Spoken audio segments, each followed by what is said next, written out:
right now on Higher Journeys with Alexis Brooks. Hi, everyone. Welcome to Higher Journeys. I am your host, Alexis Brooks, and I am so delighted that you decided to join me today. Well, today's show, as with all shows, I say prior to going on the air, dearest, greatest spirit, let this conversation go where it needs to go for the highest good of all involved. And I mean that. But I have to tell you, when I say this conversation went where it absolutely needed to go for all of you watching out there, that really happened. My guest is Howard Martin. You might know that name. He is synonymous with HeartMath and the HeartMath Institute. Howard and I have known each other for, probably close to a decade at this point, and he's been on the show quite a few times. And as a matter of fact, he hasn't been on for probably 3 or so years when we actually were able to do a show face to face. But this particular show, the plan was to talk about, and we kind of stuck with the plan, how to navigate how to use heart intelligence to navigate uncertain times for obvious reasons. He's the man. He knows not only the science of the intelligence of the heart and how effective it is, but he's lived it. And you're soon going to find out why. Something that took place for he and his family, and frankly the whole HeartMath family recently, that was quite jarring, but built a measure of strength and conviction for he and his team and his family like never before. I shed tears during this particular episode, guys, and you'll soon see why. I don't want to spill the beans. I want you to watch the episode, but let's just say the thing that he has been supporting for so long, that being and advocating, that being the intelligence implicit in our heart, all of us, that he's talked about, that he's been on stages all over the world talking about as a spokesperson. I don't think he ever thought that he would be soon to be speaking from a personal perspective that has definitely infused him with more heart. Again, I'm going to get to the show. You'll see what I'm talking about, but boy, what an episode. He really had me going. Shed a tear. So we're going to talk about the intelligence of the heart, but how it is applicable to these drastically changing times and how times change drastically for him as well. He's proof pudding for sure. So let's get on with the show. Before we do, I just want to remind y'all, if you haven't done so already, please consider subscribing to Higher Journeys. Do hit the like button if you enjoy the show, and of course the notification bell so you can make sure you get notified every time a new episode is posted. So with that out of the way, let's get on with the show. I cannot wait for you to watch this episode with Howard Martin from HeartMath. Enjoy. Hello, Journeyers. Welcome back to Higher Journeys. I am so delighted, excited, and touched to finally be reunited with someone I call my friend, even though we haven't talked for probably 3 years at this point, Howard Martin. Everyone say hello to Howard Martin from HeartMath. I want to jump right in. I always say just before we get on the air, Howard, let this conversation go where it needs to go for the highest good of all involved. And in this case, I want to say for the highest good for you and yours, because you just shared with me a harrowing story that fortunately has a good ending. We're talking about, folks, the wildfires. It's so interesting how, because we have so many things going on right now, so many breaking news, more than stories, our lives are breaking news, that the wildfires hadn't been top of mind for me in the last couple of days. And I think I forgot temporarily that you're right there. And so I'm not going to have you share the story with the audience. I might take some of what we talked about prior to and put it on the after show, because I know we need to get into the subject, but I just want to put this out there for everyone listening. The good news is that Howard and HeartMath are fine, but boy, was it a close call, wasn't it, Howard? It was. First of all, I'm glad to be back with you, Alexis. You're right. It's been a while, and the world is certainly a different place since the last time we talked. It most certainly is.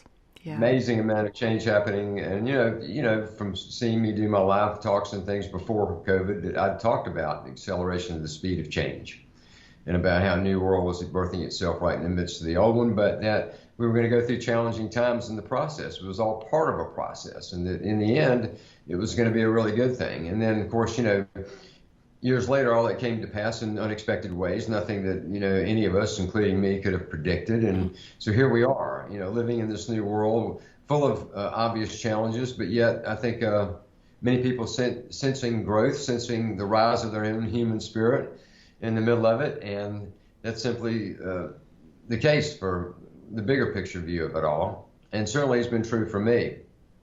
Yeah, you mentioned the wildfire situation. That's, something that I think many people were seeing on the news back, let's say, in, August and September, of these massive raging wildfires happening in the West, in California and Oregon, and hundreds of thousands of people evacuated, and all these stories. And you watch it on the news and you go, oh my gosh, that looks horrible. And I experienced it for real, because I live in the Santa Cruz Mountains. That's where HeartMath is located. And we had a wildfire happen here, and it almost took out everything that I own and that HeartMath owns. It was that close. And you never quite think it's going to happen to you. You hear about the wildfires, but you don't really register that it's going to happen to you. But it did.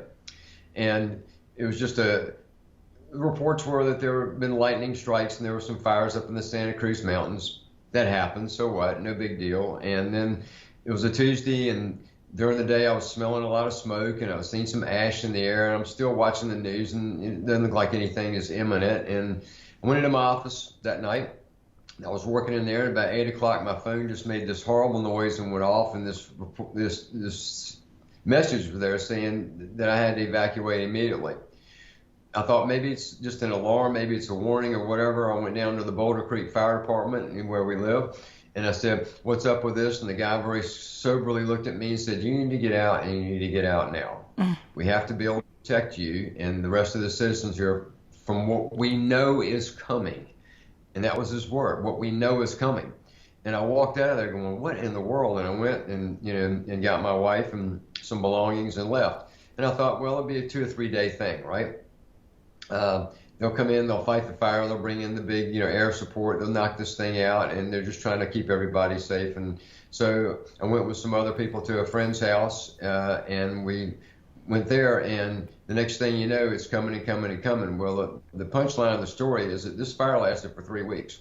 And it got all the way to the edge of the town of Boulder Creek, right behind the library, right behind the elementary school. It made it all the way through there, taking out neighborhood after neighborhood as it came.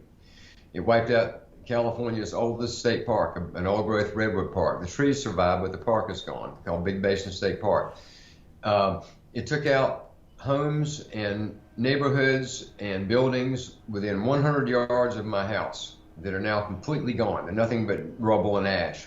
It surrounded my neighborhood, really, and surrounded the HeartMath Business Center, which is right near my house. So one of our business centers, we have 2, but one of them was completely surrounded in fire, 360 degrees. It was like around us and very close.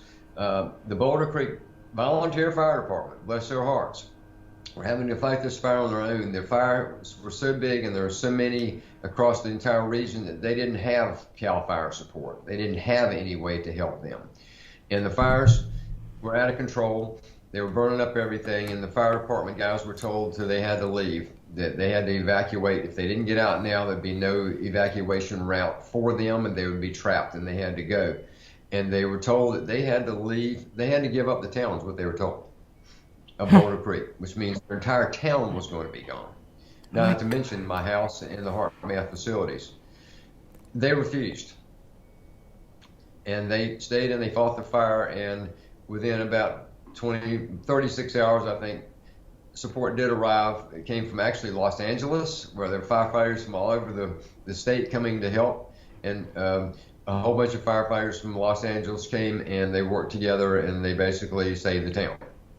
In the process, I was out of my house for a month. I lived with friends and in rented houses. I was uncomfortable. I rented in some cool places. All of us at HeartMath were operating our businesses virtually. We were all scattered around different locations. We were operating the businesses virtually. And then after about a month, I was able to return to my home. And then we were able to return to our business center. When we got back, we found that, yes, it's all structurally there, but all the smoke damage, all the ash damage, everything means that now we have to go through another process of recovering from the fire. There was no water. Our entire water system was destroyed. There was no electricity. and our buildings were covered with smoke and ash. And that's what we had left. So now 2 months later, I've been living in my house for about a month. All the water's back, electricity's back. Business center has been under complete renovation. It all looks great. It's going to be a better, newer, cleaner business center than we had before we started. My house is fine. It's all sort of in the rear view window now. But something about that changes you. Yeah. It breaks your routine. However flexible you think you are, your routine is completely smashed. There is no, you're on the run. You're living remotely. You're having to do everything different. You're living with so much uncertainty. And unless that uncertainty is managed, it turns into, of course, severe anxiety, which then goes into fear. So the inner game was to maintain a certain balance and poise in the middle of all that, to allow things to unfold for the highest best, as you said at the beginning, of our show. If it burns, it burns. You have to accept things. In finding those places inside and doing it without lying to yourself. Doing it for real. Making those shifts inside, making the changes inside you need to make to maintain your esprit de corps there and to do your inner work properly without all the compromises. And yeah, there'd be good moments and not so good moments. There'd be days that were better than other days, but that was the game structure that was going on. So within the context of that, you get a lot of growth. Now, of course, keep in mind, all this was happening while the pandemic was going on. Yes. So I'm outside of my bubble now. I'm out in the world, in a place outside of a zone that was set up intentionally to be very protective of us here at HeartMath, and especially people like myself that have a leadership role. We had a tight bubble going, and all of a sudden we didn't have that. So you're dealing with that. You're dealing with the unknown about the fire. You don't know when you're going to get home. You don't know if you're going to have a home. And yet you have to run your businesses, and you have to maintain your own inner work and keep putting out the type of heart and the type of care and love that you normally do, because that's what you do. That's what we do. So we had to model all that stuff in the middle of it. And so the growth in that was great. And I'll look back at it and see it for that. Wouldn't want to repeat it, but at the same time, there's a lot of good that came from it. Now, that's just my little story. This goes all around the world. There's just natural disasters alone. They happen all the time, all over the place, whether it's fires, whether it's floods, tornadoes, hurricanes, you name it. And you see this stuff on the news. The hurricane's hitting the Gulf Coast again, blah, blah, blah. There's, 250,000 people without power, and there's all these people that are flood damaged. And you see on the news, and the water's all up their street, and these guys are coming by in boats, picking them up and stuff, and you register that. But then what you can't register is the after effect of it. How long does it take to recover? What did it do to the patterns of those people's lives? Do those patterns change for the better, or do they change for something else? These are all questions. And now, having gone through it, one thing it'll do just naturally is just offer more compassion for me to the folks that go through this stuff. And that's just natural disasters. There's lots of other kind of things that people go through. So that's bad news, but I'm going to go back to what I said a minute ago, is that, listen, this is part of the process. We're moving in the right direction. People's hearts are opening more than they ever have before. I agree with you. I do. They really are. Good, bad, happy, or sad, and you see all the chaos, the distortion, the separation. We've just gone through the election. We see the divided country. We see all that stuff. But at the same time, so much newness and so much love and care and heart is emerging that wasn't going to emerge unless we did go through some stuff. I agree. Our own mechanicality was getting in the way. And so we had to go through just some disruption to get to the point where we reevaluate. What's real? What's important? What's meaningful? What should I be doing with my life? What's the most important to me and to the world? All those questions came up pretty strong for a lot of people, and will continue to come up. Because this isn't over. We still got some things to deal with there. I agree. Yeah. I just want to say I concur with everything you're saying, Howard, and I do feel that this has been, I've called it a number of things, a universal litmus test for the collective, a shamanic initiation for us all, magic living in the midst of madness. I'll say it again and again. And this is time to really kick in that which we have. We're going to get into this. We're talking about heart. I want to ask you a question.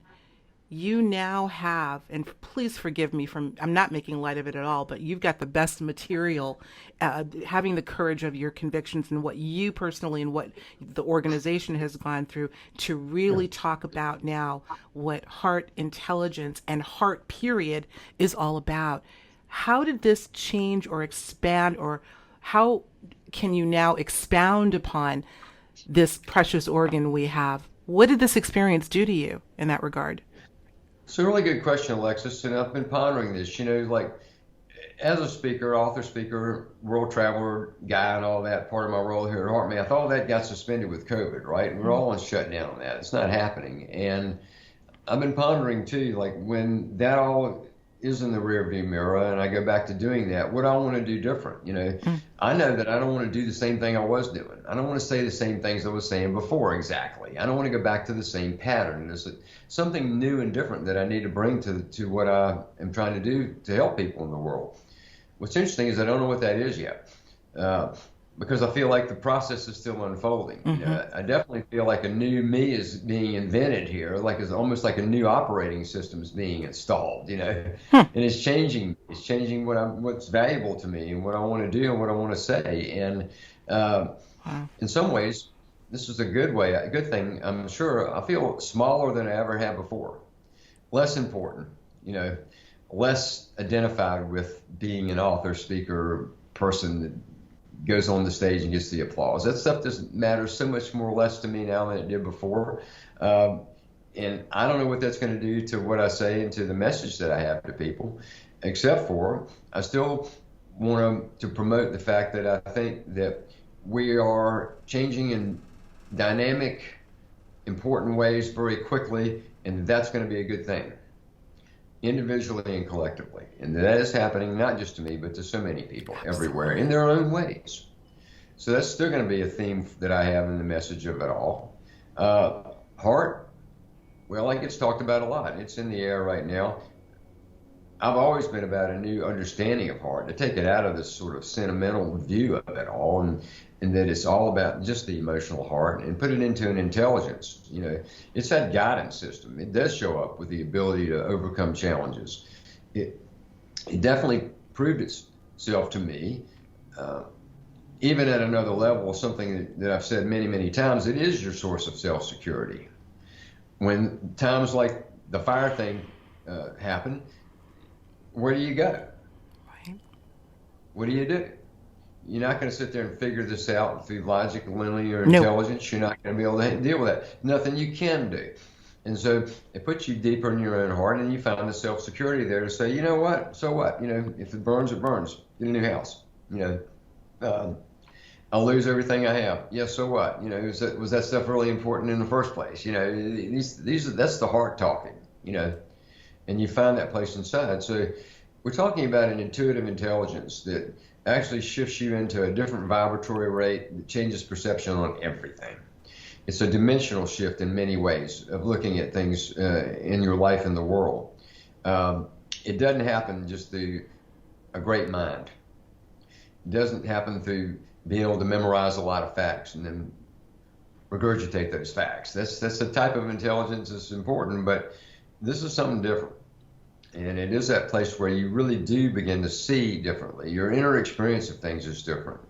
And yeah, there's definitely an emotional or feeling world component to all of that you do experience. And it's more like the emotions of love, care, kindness, and compassion take on new meaning and new understanding. They're not just sweet anymore. They are powerful, regenerative, transformational qualities that come up in your life in very practical ways. That's heart intelligence. So I think that what I'm saying now, and you know this from you and I having talked over many years, is I'm not saying anything new. Maybe the energy I'm saying. Your feeling is different, though. I'm gonna interject again, Howard. I am just captivated by what you're saying, and I got news for you, man. When you get back on that stage, your aura is gonna shine so much brighter than you ever imagined. Small, no way. And this isn't about ego stroking. This is about you have the courage of your convictions to you've gone through this. I'm getting emotional. And you've got really important work to do now. Super important work. Go ahead. Well, I think so. Yeah, that's what the mission was about all along. I mean, Yeah. I think that the acknowledgement of the mission of HeartMath and my mission too was brought to the surface really very, very poignantly. This is what we do, guys. If we don't do it now, when are we ever going to do it? This is what we stand for. This is what we've been telling other people for decades now. So yeah, it's time to put on, the right kind of clothes and let's get down to business with this thing. And this is about mission. And so the mission thing became even more important of what we do and why we do it. And that's a good feeling, Absolutely. to have. So yeah, I guess the mission goes on, and whatever changes are occurring in me, I'll try to put those forward into the world in a way that maybe others can benefit from You that. will. But I'm a big deal in doing it. It's like people have got their own big deal within themselves, and that's what I want to Right. try to rekindle. Right. Well, like you said, you don't know quite how that will be expressed going forward. Heck, we don't know what's going to happen by the end of the day. Things are shifting so much. But you've got something very powerful that I dare say Hart knew you were put here to do before Howard, the personality, even knew. I'm sure of it. I'm sure of it. This is a perfect time. I was really pushing to have you on, and I remember I'm going to tell the audience what Howard said. Full disclosure, he went to the website, looked at some of the shows, and said, "Are you sure HeartMath is going to be appropriate now? It looks like you changed your dynamic a bit." And I said, "Howard, did you look at the whole catalog? We cover the gamut." I won't get into the weeds, but the bottom line is I had a sense that it was time to have you on. I've been studying HeartMath. I've been writing about HeartMath for probably 2 decades at this point. And I have never felt such a sense of urgency to have you on right now because of what's going on. I had no idea this conversation was going to take this direction, but I'm so darn glad it did. And I know why. Something was pushing me to have you on now because of the collective trauma our planet is going through. There has to be relief in sight. I know there is, and we're touching on it right now.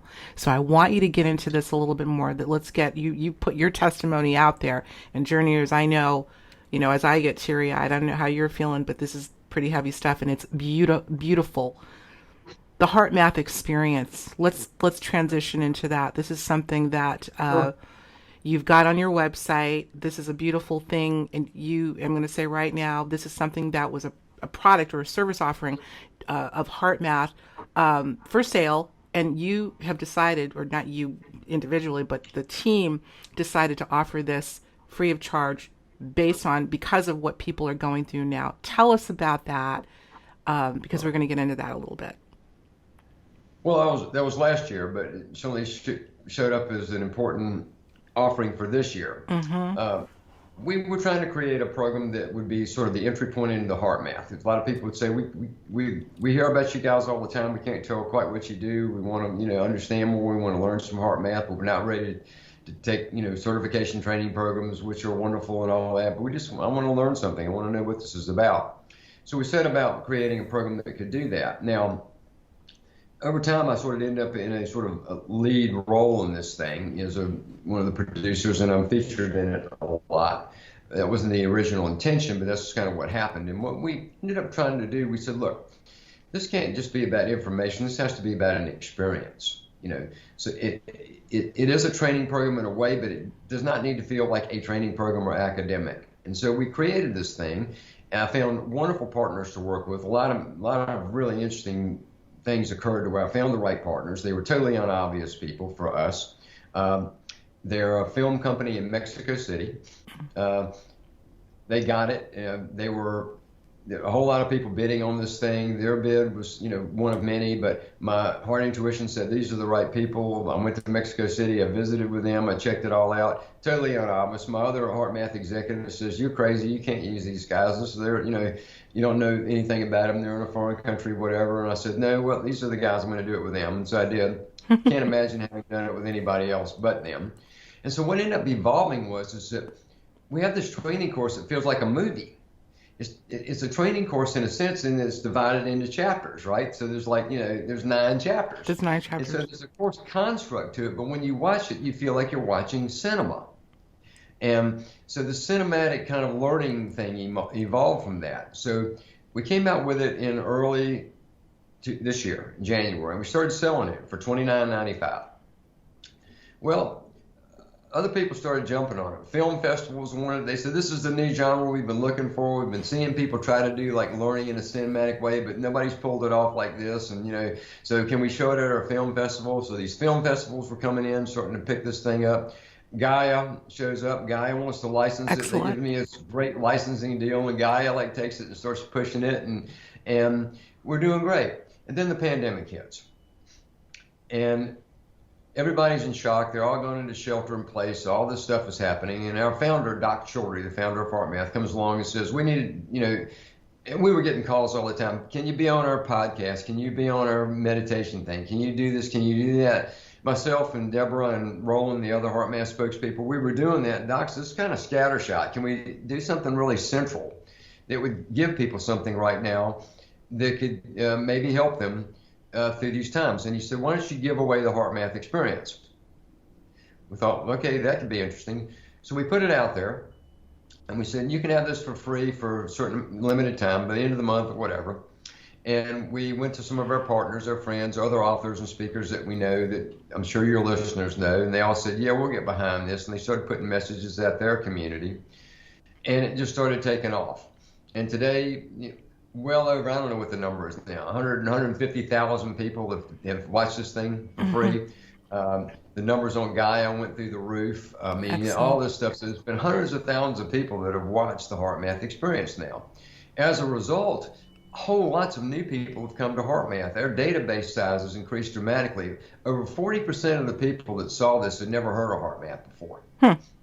So it's all new people that were coming into HeartMath. And it was an experience. They got an experience out of the HeartMath experience, which is its intention. So when I stepped back and I looked at all the, I just call it synchronicity that happened with the creation of that program, and there was a lot of things, more than we need to get into in our time together today. But there are a lot of cool things that happened. When I sat back and looked at it, I had this chuckle that little did I know that that's what this thing was being created for. That I was working on it, and I thought it was just going to be this product that we're going to use for the front door of HeartMath. It turned out to be a major offering we could provide for people during these times, and it proved to be a great business decision, all in one. And a lot of the ways it fell together make sense to me now. But it was really designed for what it's been. So it's still free today. You can go to the heartmath.com website. We'll have a link. You can click on it and you get it. You put in your email address, blah, blah, blah, just like you were registering for Netflix or something, you know what I mean? And it's like, and then you've got access to this thing. And you've got access for life. And it's got tools, techniques. We teach 5 HeartMath techniques in this program. And even the techniques on the learning management system are broken out by themselves, so you can go back and practice a technique without having to go back into the main program. I'm sorry. I'm loving attitude breathing and accessing more intuition. Those chapters I'm really looking forward to checking out. And it's in lots of languages. It's subtitled, I forget how many languages now, like a dozen or so languages, that it's subtitled in. So if you go there and get it for free, and you live in France or Germany or in, Russia even, places like that, you can see this and you can get the subtitles in your own language. So it's really evolved. Because the world is still going through so much, COVID never went away. It's, as of our recording right now, the worst it's ever been. We've just been through a very polarizing election. There are a lot of challenges. We have no intention of starting to charge for it again right now. We feel like it's still important as a free offering. Beautiful. Yeah. The problems are still there. The people need to find their own hearts. This gives them not only a great experience that they can enjoy watching, like watching something that they enjoy visually, but they're walking away with a new skill set to apply to whatever challenges they're facing, whatever fires they're having in their life. They can apply this learning to that. Right. What I wanted to ask is, with what's going on right now, Howard, challenge upon challenge, the attention span has been something that's been shrinking over the years anyway, but now more than ever, I'm hearing more people talking about having a hard time focusing, me included. I've been a meditator for most of my life, and I'm even finding that there are many days that I'm challenged to focus and keep my attention span.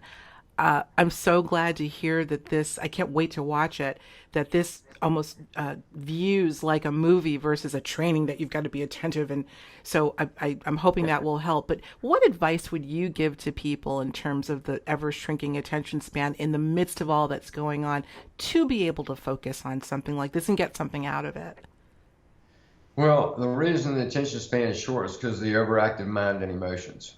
You know, if you think about those like vibrations, vibratory rates, the vibratory rate of the mind and emotions is jacked up all the time. And we're staying more and more focused on news tidbits, stimulated by the latest on the virus or the latest on the election or the transition of the election or this, that, and the other. And we're just sucked into this stuff to the point where it's just got us to a place where it's difficult to shift out of this racing mind and emotions vibration, So whatever practices someone watching right now uses, use them with more meaningfulness. Doesn't have to be hard math. If there's meditations that you've done in the past at work, do them. Start doing them again, but do them with another level of genuine intention. HeartMath techniques can help. I mean, that's what they're designed for. They put you in touch with the heart's intelligence, which doesn't have the same characteristics of a racing mind and emotions, right? It's more solid, more balanced. It moves in a way that's got more ease to it, softener, and ease and a flow that begins to, well, one of the byproducts would be more acute attention. Not just the span of it, but the perception of your having being more dialed in. Okay. So go to your heart to do that. But like I said, heart is going to be your answer there, one way or another. How you arrive at it's up to you. Practices that have worked for you in the past, use them. But right now, the next step for any of us is that next level of what I call meaningfulness. It's taking whatever we know and doing it with one more level of conviction, one more level of really going for it. It doesn't have to be hard. The good news on that is it can sound like it's hard, but a little bit of effort goes a long way right now. So push past that one little tolerance threshold that we just don't want to do something and we do it anyway, the rewards come quicker. You get a bigger payoff now from making it past those places where we stay normally sort of blocked off. It can be true for anything. People go through that all the time with something like, let's say, exercising. I don't want to do it. Oh no, you get out there and jog or the treadmill or whatever. And then as soon as they get past the tolerance threshold and they start doing it, they go, well, this feels really good. Absolutely. I think we're built that way. It's on the inner work. Yeah. Right. Let me ask you a question. Do you feel that, because you're saying some things that are giving me a semblance of what I've heard from so many others about this idea that manifestation, for whatever reason, seems to be more easier. I don't know if easier is the word, but more potent. I've been calling this, Howard, since all of this has happened, the beginning of January, really, 2020, a metaphysically potent time. What are your thoughts on that? Because it sounds like that's kind of where you're going. Are we more apt to manifest right now? If you choose to. In other words, the vibratory rate of planetary consciousness is on the rise. It's increasing all the time. But that doesn't mean that you're going to make the choices that use that beneficially or not. That's still up to each and every one of us. That energy is neutral. It's going to keep jacking up. Those frequencies are going to keep increasing. It's a progression that's going on, and it isn't going to stop. It's part of the evolution of something bigger. It's the evolution of the world. It's the evolution of beyond our world. And those frequencies and that energy is going to continue to increase. How we align with that, what choices we make in the context of it, determines the outcome. If you're choosing it to manifest, there's going to be more extra amplitude. I'll use that term. That's a good word. Added to your ability to manifest. If you want to take that into anger, frustration, and polarization, and you're going to get more amplitude behind that. It's all a matter of which side of the coin you want to play, right? Right. And that is not just a one-shot deal. That's moment to moment, day to day. How are we going to play moment to moment, day to day? Where are we going to assign that energy to? And that has a lot to do with how we paint the picture of our life, right? And you can see there's plenty of energy behind everybody's beliefs and thoughts right now. Everybody's right from where they're coming from. That's the polarization that we see. They're just totally convinced and their convictions, and they got plenty of energy and momentum behind it, and they're rocking with it, right? And so it's the same thing of what we decide to do with it internally, and what beliefs do we want to add energy to or not? What actions do we want to support or not with this extra energy? All this becomes back to the same old thing, a matter of choice. And the same old phrase that I've used for years that other people used thousands of years before me is the best way to figure that out is through listening to and following your heart.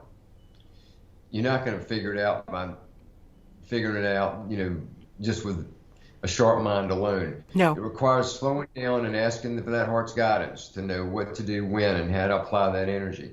So if we keep going back to that place inside that we all have and we begin to utilize it in a new way for making these choices, we can take that extra amplitude that's available right now and we can use it to really grow and really make changes inner and outer, more so than ever before, I believe, in the history of humankind. I agree with you. Do you follow the Schumann resonance at all?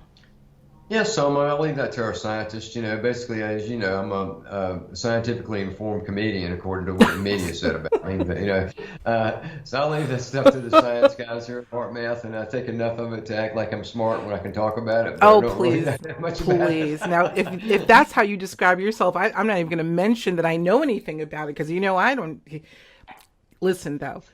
There are ways that we can look at these fluctuations, right? I mean, there's graphs and things that there were a couple of websites that I would go to on occasion to check the amplitude of the heartbeat. I call it the heartbeat of the planet. I ask because you talk about this accelerated amplitude. It's interesting you use amplitude and not frequency because that's what we typically hear. And I'm just curious from your perspective or what you've seen. Have you seen some wild fluctuations in the Schumann resonance recently, in the last several months, let's say? I don't know. I haven't really been looking myself. I've been dealing with trying to get a new refrigerator and stuff like that. Gotcha. After the other one was destroyed by rotting food in it for a month. I mean, these are, I haven't really been getting into Schumann resonances. But again, if people go to the HeartMath website, go to HeartMath.org in this case, and click on the Global Coherence Initiative. And you can see the measurements that our team is doing with measuring all kinds of frequencies in the ionosphere and the geomagnetic field. And you can look at that data, and they publish stuff every day on that. Yes. And you can see articles on Schumann resonances. So HeartMath.org, click on the Global Coherence Initiative. It might say GCI, might be the acronym for that. And that's where we do lots of really cool research on that. We're some of the world leaders in that stuff. I know. But we've become, as you know, Alexis, what I call a big little organization, a lot of parts, a lot of components, a lot of employees, and so I try to keep up with the things that I'm tasked with and where my responsibilities are and learn from the rest as I go. But I haven't really gotten much into looking at the data on the Schumann resonances or that sort of thing lately. Just trying to help everybody through this transition in our lives and our businesses here at HeartMath as we have all been through an interesting period in our life and trying to move things forward and keep the mission going. That's what I've been up to. Well, I think you brought this full circle perfectly. Folks, of course, we're going to have all the relevant links for you to check out. There's a lot to do. Definitely download the HeartMath experience as I will very soon. And thank you for the kindness that you all have put out there for all of us to share, and that we all need it so much. We're going to wind down, Howard, but tell us, before we do, a couple of things. So, by the way, we are going to go to the after show for members of Patreon, and Howard's actually going to be giving us a technique that we can put to use right away, maybe similar to the quick coherence technique that I'm also going to link because it's done so well. Howard, you did that with me, 7-8 years ago, and it's still I call it viral. It's gone viral. It's like a little 3-minute thing, and it's doing really good. So head on over to Patreon. But tools, techniques, and we just finished talking about how this is not a left brain thing, and we're so apt to go to our books and our workshops and our tools to get a quick fix. I don't think it's about that anymore. I don't think it ever was. But there are, let's call them aids, things that can aid us in the work that we're doing internally. And you also have some of those things. You want to talk about a couple that you think might help with what folks are going through right now? I think one of the most useful contributions we made over these years was introducing technology that measures, what's called coherence. It's really the quality of intercommunication at the physiological level between heart, brain, the rest of the body, and highly beneficial state physically, also emotionally, and it leads to lots and lots of different benefits. And the most popular version of that technology is called Inner Balance Trainer. It's an app that runs on all mobile devices, and there's a sensor. And I happen to have one here and hadn't planned on it. I pulled it out a while ago. I was playing with it with another call, but it's a sensor. You connect it to your ear. You purchase the sensor. The app is free, and then this sensor picks up your heart rhythms from your body. The app translates those into coherence scores and all kinds of ways in which you can begin to see what's happening inside your body. It's useful in helping to get some validation and verification from whatever techniques you would want to use. You can think about it like biofeedback, but it's really heart biofeedback. It's got nothing to do with brain. It's like it's the heart we're measuring. And that is a really cool technology that's helped, I don't know how many people now, a lot. I mean, we've sold this thing for years in over 120 countries, so there's hundreds of thousands, if not millions, of people by now that have been benefiting from Inner Balance Trainer. So you can certainly look into that on our website, HeartMath.com. Right now, we're moving into the holiday season, and we've just started our holiday sale. Every year we do a sale. Everybody, of course, that sells anything does a sale on the holidays, including us. And if you purchase during this time period, this is 25% off. Cool. So Okay. you get the sensor 25% off. It gives you a great deal on a great technology. I use mine every day, several times a day, have for years. I find it a great assistive tool. It's not doing anything to me, but it's motivating me to do more myself. I'm looking. Well, you're getting feedback so what Yeah, you're saying is yeah, the modalities that you are currently involved in, like meditation as an example, yeah. you would measure the efficacy of those modalities Right. vis-a-vis You this. can this see my platform. coherence score and the amount of coherence points I got during that time, during that session. So I gamify it. I know what an average coherence score I want that to be, that or above. I know how many coherence points I want to accumulate in a day, a week, a month, or a year, that kind of thing. And so I gamify it. And what that does is it provides some extra impetus for me to do things like my meditations, and maybe to do them a little longer than I usually would, That's a benefit that comes from it, but that's something I'd like to mention. And of course, there are other versions of that type of technology on our website. There's a professional application called M-Wave Pro. I was going to say M-Wave, which I think you gave me quite a few years ago. Yeah. That's you use that on your computer, and it measures exactly the same way, same technology, same algorithm. But it's displaying it differently. It's on the big screen, and it's like it's especially useful for, let's say, a professional that works with clients, because you can store every client's sessions. You can go back and review those sessions with the client, and that sort of application. So M-Wave Pro is the same technology, different form factor. That's there. There's free stuff on there. There's books. There's tapes. You have a lot of stuff. Yeah. Some free For stuff. people that want to really take it to the next level, I mentioned earlier, the way we expand our training, we do a lot of trainings, not just technology. We train in lots of different societal sectors all around the world. But one of the ways that gets done is not through just us training, but through certifying others. So we certify coaches. We certify people that want to do workshops and training. There are separate programs for both of those. There's one of the most popular trainings we have is for health professionals. It teaches them more about heart, brain, body communication, coherence, treatment protocols, all of that. And all that stuff's available on the HeartMath.com website. Okay. And that's where the HeartMath mission expands into other people taking this into their work, things that they do. And there's a great expansion of what we've been able to accomplish in the world because of that. So certification is an important part of what we do, but it requires certification to do it.